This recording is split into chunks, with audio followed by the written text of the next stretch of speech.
É o que eu ia falar para você, que é a tal... Existe um negócio no petróleo que a gente chama da maldição do petróleo. Entendi. Que eu acho que é pior do que algum país querer sabotar. Tem isso. Então é só a gente pegar, cara. Pega aí. Venezuela. Sim. Certo? A Venezuela, maior reserva de petróleo do mundo. 305 bilhões de barris. Quanto que ela produz de petróleo? Nada. Muito pouco, Nada. Entendeu? Ela produz mais ou menos igual o Brasil, cara. Entendeu? Então a produção de petróleo... E o que virou a Venezuela? Você pega a Arábia Saudita, que aí já é o contrário. Tem uma reserva um pouco menor, mas produz muito petróleo. Então você vê mas lá também você bate o prego no chão e já sai, né? Então. Mas se você pegar, cara, os maiores produtores de petróleo do planeta ou viraram governos autoritários ou ditaduras. Sim. Entendeu? Foi virando isso. A gente brinca no mundo do petróleo, a gente chama isso de maldição do petróleo. Entendeu? É a maldição do petróleo. Macaé é o maior exemplo. Aliás, as cidades petroleiras no mundo são os maiores exemplos, cara. Macaé é uma delas. Maracaibo, que eu trabalhei muito em Maracaibo, um negócio horrível, cara. Cidade horrível. Eu conheço. Horrível. Ciudad del Carmen, no México. Sim. Já foi a cidade mais violenta do planeta. É verdade, conheço também. Entendeu? Sim, então, vai em Angola pra você ver a cidade de petróleo. Vai na Nigéria pra você ver a cidade... Cara, a única cidade legal de petróleo fica na Noruega, que é Stavanger. Vale a pena todo mundo. Também é legal. A Escandinávia também é fora do padrão, né? Mas então, assim, existe esse negócio da maldição do petróleo. Entendeu? Por quê? A culpa não é do petróleo, obviamente, tá lá quietinho na rocha. Coitado mas do a petróleo. culpa é de quem você coloca para cuidar disso aí, né, cara? O nosso petróleo, esse da margem equatorial, ele é parecido em qualidade com o da Venezuela? É bom. É a mesma... Suriname, que é do lado, né? Suriname da Guiana. Mas toda aquela região, essas reservas têm mais ou menos a mesma característica. Tem a mesma característica. A Guiana e o Suriname, cara, o PIB quadruplicou nos últimos anos. Quadruplicou por causa da margem equatorial. Aliás, a Colômbia, que também está ali do lado, ela tem a Ecopetrol. Ecopetrol, trabalhei muito com a Ecopetrol. Então, a Ecopetrol, se não me engano, por muitos anos, ela foi né, que o pessoal olha só as grandes, mas ela foi a petroleira mais eficiente do mundo, em termos de número de funcionários por extração. Porque era pequenininha, né? Aí era isso mesmo. Mas então, cara, o petróleo é isso. Você falou um negócio muito interessante, né? Que assim, porque nós estamos num negócio de não renovável, tal, não sei o quê. O problema nem é o combustível, cara. O problema é todo o resto. Tudo isso aqui nessa sala aqui é feito de petróleo. Os derivados, cara. Sim, plástico, entendeu? A gente estava falando disso. Tudo que está aqui é petróleo. Então, assim, o combustível... As plantas vão fazer esse petróleo. Não é? Tem isso, né? Não. Até medicamento, né? Ibuprofeno, tudo depende de petróleo, né? Medicamentos básicos. Ele é usado para muita coisa. E o gás natural sai fertilizante, né? Exatamente. Naquele Haber-Bosch, né? No procedimento. É verdade. É verdade. Aí você fecha o Estreito de Hormuz, você arrebenta não só com a energia, mas com a produção de comida. E agora tá ferrando várias coisas no Estreito de Hormuz. Tá ferrando fertilizante. Sim. Já ferrou. E uma outra coisa que o Irã tá fazendo, cara, que pouca gente tem falado. Aquela região ali que tá em guerra não tem água. A dessalinização, né? A água vem de dessalinização. Isso aí é covardia. O que o Irã está fazendo? Está bombardeando todas as usinas que fazem dessalinização. Nossa. Ele quer matar, porque ele está fazendo isso. Aí o Daniel vai explicar melhor que eu. Todos os países ali são aliados dos Estados Unidos. Sim, o GCC, né, o grupo dos países. Eles querem chegar, a população chegar num limite de sede, olha que loucura, para os caras implorarem para os Estados Unidos parar com a guerra. Isso. Entendeu? Porque senão a ideia do Irã é matar aquela galera de sede. Isso é interessante, a estratégia do Irã, porque assim, poder bélico não tem comparação com os Estados Unidos, eles são muito inferiores. Então as táticas elas têm que ser manobradas aqui vai com o que temos. Né? Não tem.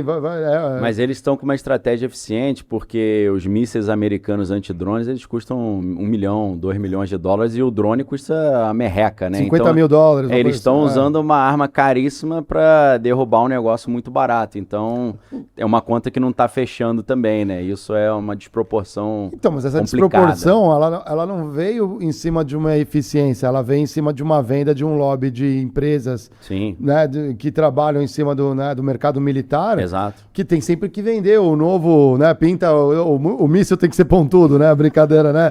Faz uma ponta, né? O complexo militar, exatamente. Esse complexo industrial militar americano, norte-americano, ele é retroalimentado com a inovação.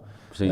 Guias com inteligência artificial, sendo escoltados ali, talvez com tecnologia de satélites, ajudando a guiar O Irã não tem nada disso, ou se tem, é muito mais tímida a tecnologia, mas é mais eficaz. Sim. Então, será que também não existe uma alucinação pelo próprio capitalismo americano de colocar coisas caras e fantásticas e não necessariamente tão eficientes, né? Não, com certeza. Agora os americanos estão tentando achar os acessos, né, onde saem os projéteis, para poder focar em destruir essa saída das bases subterrâneas, né? Destruir o ponto onde os mísseis saem, né, e os drones saem. Então é uma maneira de tentar economizar, né? Agora teve vídeos impressionantes do consulado americano em Bagdá, estava circulando ontem, de armamentos antiaéreos para derrubar os drones, mas não eram metralhadoras. Então você vê um barulho, metralhadora tentando mirar no drone para derrubar antes dele cair na embaixada. Então tá uma loucura. Aparece o drone e parece aquelas balas traçantes, né? Dá para ver à noite. E é um negócio assim, parece videogame, né? Loucura. E quanto tempo até reabastecer as embaixadas? Isso aí é loucura, né? Você tem toda uma logística, o navio que não chega lá no tempo até voltar... Eles estão desmobilizando tudo, né? Eu acho que a tendência é o deixar Trump... para trás. O Trump agora com essa doutrina Monroe 2.0, né? América para os americanos, e essa ideia de, eu quero só o hemisfério ocidental. Então a tendência é eles largarem as bases lá, deixar tudo com Israel e sair do Oriente Médio. Israel que vai tomar conta ali da região. A ideia seria essa. E com todo esse efeito aí, você prevê uma escalada, talvez, de tensão? Ou eu creio que vai haver ainda uma escalada, né? Eu creio porque o que está no radar nos Estados Unidos, no alerta que está tendo ali no FBI, na polícia, é nível alto de risco por um atentado terrorista lá. E independente de quem fizer, eles vão botar a culpa nos iranianos. Então isso vai dar aos americanos uma justificativa para fazer a coisa ficar mais feia, né? Se o mundo não consome petróleo por conta dos conflitos, será que talvez não existe aí confabulando, hein, a intenção de ter uma virada, um RIP para uma virada energética obrigatória? Eu creio que seja isso. Vai acabar acontecendo isso. A fusão nuclear, né, cara? Que o pessoal defende isso aí, entendeu? Põe a fusão nuclear aí pra rodar, porque a gente não tá rodando ainda, que depende de ir pra Lua pra isso, entendeu? Porque pegar são tudo interligadas, L3. Aí acabou isso aí, não tem problema. Aí não tem problema mesmo. Você viu que o Trump investiu também na empresa de fusão lá com a DJT? Mas a fusão nos Estados Unidos é diferente. Entendi. A fusão na China, que é o país líder em fusão hoje, eles usam aquele tokamak, que é o reatorzão que ele acelera, né, e colide os átomos, e aí cria aquele plasma e aí gera energia. Esse precisa do L3. Nos Estados Unidos é diferente.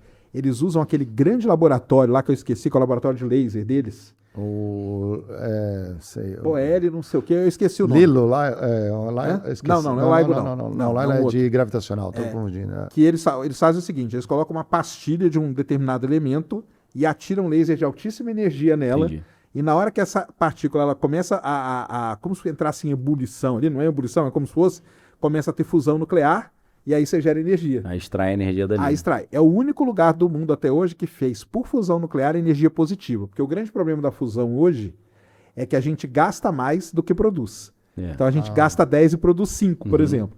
Esse laboratório foi o único que conseguiu produzir e já 3 vezes positivo. E aí começaram a surgir várias startups nos Estados Unidos, dos caras fazendo pequenos reatores para colocar em casa e tal. E aí sim, o Trump começou a investir nisso aí também, a galera começou a investir muito nisso. Que é uma fusão diferente da que a China está fazendo. Então tem essa diferença aí da fusão. Mas a fusão resolveria grandes problemas aí, né? Por conta da energia, né? Aquele professor do MIT que era português foi assassinado e trabalhava nesse laboratório? Eu acho que era desse laboratório. Né? Foi meio estranho aquele assassinato ali. Né? Começou a morrer muita gente ligada à fusão nuclear nos Estados Unidos. Teve um na Califórnia também que apareceu morto. Teve também. Agora tem um general do exército também que trabalhava nessa área, está desaparecido. Parece que aí você tá quase naquela série inspirada no videogame Fallout, né? Que eles descobrem a fusão que poderia resolver o problema energético, mas aí começa a matar as pessoas. A galera, né? Exatamente. Então, tá estranha essa história, né? Tem isso acontecendo. A fusão, sim, cara, é um negócio. E o exército americano, ele começa a ter um problema seríssimo, porque ele precisa de petróleo também. Por conta da... É que os Estados Unidos agora tem muito, né? Os Estados Unidos resolveu o problema de petróleo dele. Mas porque incorporando a Venezuela. A Venezuela. Além de incorporou a Venezuela, mas ele atrapalha a China também, porque é muito para a China, né? Mas os Estados Unidos, cara, é muito legal contar essa história do petróleo dos Estados Unidos, que durante muitos e muitos anos, os Estados Unidos invadiu o país para pegar o petróleo mesmo, entendeu? Não tinha conversa não, né? É. Chegava e já invadia logo. Não é o caso da Venezuela. Na Venezuela não invadiu para pegar o petróleo, mas foi para atrapalhar a China. Porque hoje, os Estados Unidos hoje, cara, ele é autossuficiente de petróleo. Ele É o não maior tem problema. produtor de petróleo no mundo hoje. É o né? maior produtor porque ele conseguiu desenvolver o tal do xisto que a gente chama, né? Que é o shale gas, né? Ali, principalmente ali na Bituminosas, Pensilvânia, ou na bacia permiana também, entendeu? Aonde eles conseguiram dominar a técnica do fraturamento, É, fracking, né? o fracking. O fracking era um problemaço para os Estados Unidos, porque eles fraturavam a rocha, mas o gás ia para o lençol freático, O pessoal tava ainda, né, contaminando. contaminando tudo e tal, não sei o quê. E aí eles conseguiram desenvolver, tá aí, parabéns para a empresa que eu trabalhei, para a Halliburton daí. Aí Porque foi a eles que gente- fizeram. Foi a gente que fez o fracking funcionar direitinho. E aí, com o fracking funcionando direitinho, o pessoal entender, né? O petróleo, ele tá num cimento, e você não consegue furar esse cimento para tirar ele. Então você tem que criar fraturas nele, pra ir que liberando. não são naturais, e o gás começa a migrar por essa fratura e você produz esse gás. Graças a isso, então tem lá na Pensilvânia e na bacia permiana inteira. Tem que fazer injeção de líquidos e tudo mais. Aí faz tudo isso e produz. E aí com isso aí salvou os Estados Unidos, cara. Sim. Isso aí salvou os Estados Unidos mesmo. E agora ele invade, mas ele invade, no caso da Venezuela, ele foi para parar com a China, né? Foi E pela acabou barra. quebrando Cuba também. Cuba tá numa situação terrível, Cuba tá né? terrível também, porque o petróleo vinha dali, né? É. Cuba tá terrível. Acabou a mamata do petróleo barato, né? Exatamente. Aliás, eu Cuba- tenho um amigo norte-americano, ele estava vendo aqueles mapas na internet, né? Normalmente o mapa mundi, quando a gente pega, ele tem a projeção de Mercator, então é distorcido a área territorial. Aí ele pegou o Brasil e ele começou a jogar em cima. Ele falou, pô, mas o Brasil... Não é tão grande Não, assim. ele é tão grande quanto, né, os Estados Unidos. Eu falei, cara, os Estados Unidos e o Brasil, eles têm um território muito parecido. não é Se tão você não diferente. considerar, se você descontar a área do Alasca, do Havaí, do Iraque e da Venezuela, o Brasil e os Estados Unidos têm o mesmo território, assim, parecido, é bem parecido. Aí ele deu daqui a risada. pouco da Groenlândia. Da do Canadá. Groenlândia aí já começa a ficar maior, né? Já começa a incomodar outros países, a Rússia, né? Mas também tá nessa linha. Vocês falando de energia de fontes renováveis, a China está num caminho que, ano após ano, né, a energia elétrica fica mais barata. A um ponto que ela poderia ser universalizada. Né? Então a gente não se preocupa mais, assim, tem um preço tão irrisório que ela é universalizada. Então, assim, isso como preâmbulo para o desenvolvimento de sociedade, né, para você construir indústria e tudo mais, não vira mais uma preocupação. Já vira algo que, assim, a sociedade naquele país fez a convenção de que, ó, energia elétrica meio que assim, ó, você nasceu, não se preocupa, já tem aqui e tudo mais.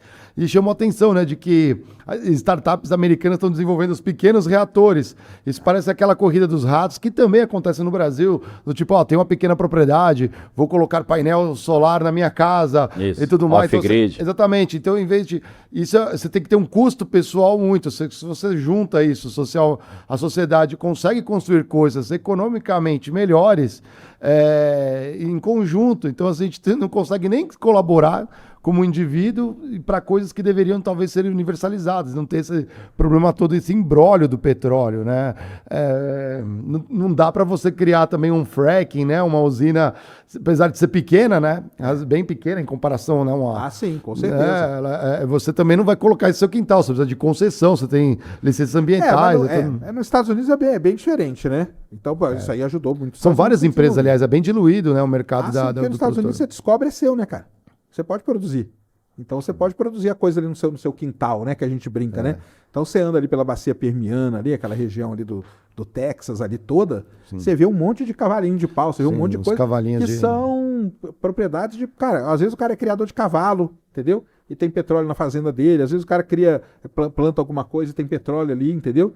Então ele produz, ao que no Brasil não pode, né? No Brasil, porque não sabe, você descobriu qualquer coisa, não é seu, é do governo imediatamente. Sim. Mas ganha royalties, né? Ganha royalties, sim, em cima da produção e tudo mais. Ficou famoso agora um vídeo que, não sei se você chegou a ver, de um cara no Ceará. Eu vi, mano. Que ele foi furar um poço artesiano, começou a vazar petróleo. Eu tô milionário!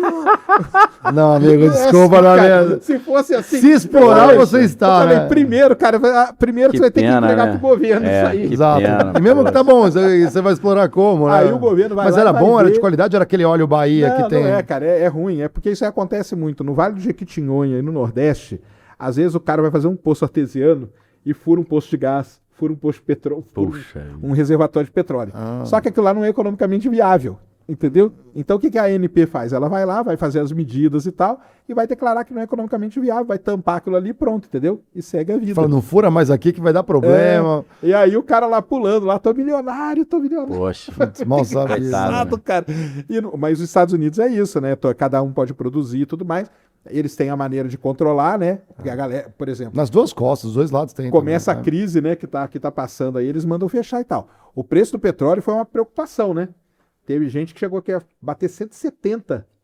Sim. Mas aí parece que o G7 reuniu e barrou em 108, né? Sim. Parece que vai ser Eles um deram uma pouco, né? segurada. Estão falando que vão liberar estoque estratégico, né? Estratégico, exatamente. Mas pelos cálculos que eu estava vendo, como tem uma defasagem de 18 milhões de barris já, e eles conseguem só injetar 2 milhões por dia, demorariam uns 7 meses para conseguir equalizar esse déficit aí. Então acho que não resolve tão rápido, não. E tem país que não quer, né? Não quer também, Tem, né? O Japão não estava querendo liberar, Não né? quer, porque é a reserva que eles têm para emergência, né? Exatamente. Japão tá ferrado, né? Porque importa 90% do petróleo que usa, né? E vem dali do Estreito de Hormuz, então tá numa situação O que terrível, vão Japão. fazer? Não tem muito o que fazer, né? Acho que eles estão torcendo para acabar rápido, mas se estender muito, você gera um caos Lockdown energético, como você completo. comentou. Lockdown energético é a solução que a Ásia está implementando. Ninguém sai de casa, se sair, sai de bicicleta, sai a pé. Transporte público, carro particular tá meio que já proibido. Você não pode ir, só se for pool, né? Carona. Tiver lotado o carro. Mete 5 pessoas no carro e vai. É o novo lockdown. Pouca gente tem visto isso aí, mas é um novo lockdown que está surgindo aí. Bangladesh também, fecharam as universidades já. Mas, no fundo, esse conflito derrubou outra teoria antiga, né? Ah. Das antenas HARP. Por que não estão Por quê? sendo usadas? Pra quê? Ué, Para tirar o petróleo? Não, pros inimigos, pra abrir o Estreito de Hormuz ali, ó. Não serve pra isso não. Mas o Daniel deve ter visto, né? Ou então chover no... Chover ou fazer seca, Chover, a teoria diz que dá agora. Mas você viu como que eles fecharam o Estreito de Hormuz, né? Jogaram Gemini no GPS, cara. Entendi. Jogaram o quê? O Gemini. Embaralharam o GPS. Jogaram um vírus no sistema de GPS do mundo inteiro, no GLONASS, no Galileu e no Sim. GPS americano, só não Sim, jogaram no Beidou, que é o chinês. Sim. Então o que acontece? Os navios ficam doidinhos, cara. Uhum. E aí os caras têm que parar o navio. Foi assim que eles fecharam O cara tem Estreito que de Hormuz. navegar com astrolábio. É assim, cara. Aí depois eles colocaram aquele torpedo lá, né? Aquelas minas, né? Sim, Encheram as de mina. minas, Mas eles, no começo, o fechamento do Estreito de Hormuz foi simplesmente bagunçando o GPS, cara. Foi bagunçando o GPS. Uma coisa que atrapalhou foi que as empresas de seguro também em Londres, elas falaram que não iam segurar os navios, né? Porque o risco era muito alto e tal, e isso travou também. Porque o cara não pode passar se não tem seguro, né? Por isso Tem que eu que ter falo, cara, seguro. que você falou muito da geopolítica, por isso que eu falo mais da astropolítica, cara. Astropolítica, sim, porque envolve o satélite. Não, e se você vê a guerra hoje que a gente está vendo, a guerra hoje ela é basicamente decidida no espaço. Com certeza. Porque os drones, eles são guiados por GPS. Sim. Você bagunça o GPS, você manda esse Gemini, que é um vírus, sim. acabou, o drone fica doidão, entendeu? Tanto que na Ucrânia, eles estavam mandando com aquele fio. drone com Com cabo. fio. Drone com cabo. fiozinho. 80 quilômetros. 80 quilômetros de fibra ótica. Cara, Resolve, né? Resolve. Aí depois você viu o cara passando e percolhendo depois? Os cabinhos, puxando, né? Puxando os cabinhos, cara. Um negócio É igual maluco. pipa, né? É igual Maluquice, Por quê? fiozinho. Porque estavam jogando o Gemini e os drones não estavam chegando. Fosse no Brasil até passar cerol no fio, né? Exatamente, né? Corta. E até o Para. Passa cerol. Passar um cerolzinho. Pega, né? Quem tá de moto, inclusive, né? Então você vê, cara, ó, o Estreito de Hormuz foi fechado bagunçando o GPS. Os drones são todos guiados por GPS. Esses mísseis aí, todos eles guiados Sim. por GPS. Fora os mísseis que estão indo fora da atmosfera. Sim, os balísticos, né? Os balísticos que vão fora da atmosfera estão sendo destruídos lá fora da atmosfera. Ou seja, você vê que os caras já testavam há muito e muito tempo o tal do anti-satélite, que é o ASAT, né? Sim, que a gente sim, fala, sim. que é para destruir coisa fora da atmosfera. Aí dá aquela bolha azulada, Aí assim, dá aquela né? bolha, isso, faz aquele negócio no céu que fica interessante. Mas é isso, Dá cara. pra rastrear também de onde veio, né? Mas a guerra, você vê que a guerra hoje, muita coisa dessa guerra É aí, Star Wars, né? ela tá no espaço, é Star Wars, exatamente. Que o Reagan fazia, agora tá Que renovando. o Reagan falou na televisão, meus amigos. Guerra, né? Vamos começar o programa Star Wars. O cara falou isso na televisão. É. que é o Guerra nas Estrelas. A galera achou que era um blefe, né? Só pra Rússia investir mais ainda em defesa e acabar quebrando, mas era sério mesmo. Era né? sério. Não era blefe, não. Né? Os Estados Unidos tem um departamento chamado NRO, que é o National Reconnaissance Office. A gente não... Eles colocam muitos satélites em órbita, eles são secretos. A gente não tem ideia do que sejam. A gente não sabe se são satélites de vigilância, talvez espionagem, seja, né? Mas pode ter arma. Sim. Pode ter arma. Agora com esse negócio de energia direcionada, né? De laser, né? Exatamente. Então, laser pode ter muito disso aí. Ogivas? Pode ter, a gente não sabe. Mas quando a Rússia daria falou... para detectar daqui? Um contador Geiger olhando lá? Não daria, cara. Não daria. Quando a Rússia... O Putin chegou a falar, né? Falou, não sei não, talvez eu tenha uma bomba nuclear aí no espaço. Né? Então, mas se der um problema no satélite e voltar para a órbita, pode ser um problemaço? Não, ele fica em órbita, né? Não, eu digo, se ele cair, por exemplo. Ah, não, se ele cair, se ele tiver arma, dá problema, né? Mas a gente não sabe, cara, entendeu?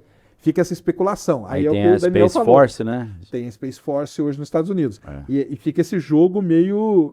É como se fosse uma Guerra Fria, né? É, uma Guerra Fria total. Fica um fala... Cara, eles sabem que existem esses equipamentos, mas não podem falar. Exatamente. Eles combinam, dizendo, não vamos falar sobre isso não, que... E todos eles sabem. China, Rússia, Estados Unidos, todos... Índia também agora. A Índia tem um programa espacial. Todos espacial. Eles têm alguma coisa secreta no espaço, nenhum pode falar do... Agora, se um sabe que ele tem certeza que o outro tem. Lógico. Entendeu? Então fica nessa briguinha aí que ninguém fala, ninguém... E pelas movimentações que você vê, parece que todos eles têm coisa mesmo, cara. Tipo assim, quer acabar com a guerra amanhã? Os Estados Unidos acabam com a guerra amanhã. Se ele quiser, ele acaba. Acaba com a guerra amanhã. É mais uma questão de imagem, né? Porque eu vou matar 90 milhões de iranianos, vai pegar mal, né? Então pega mal.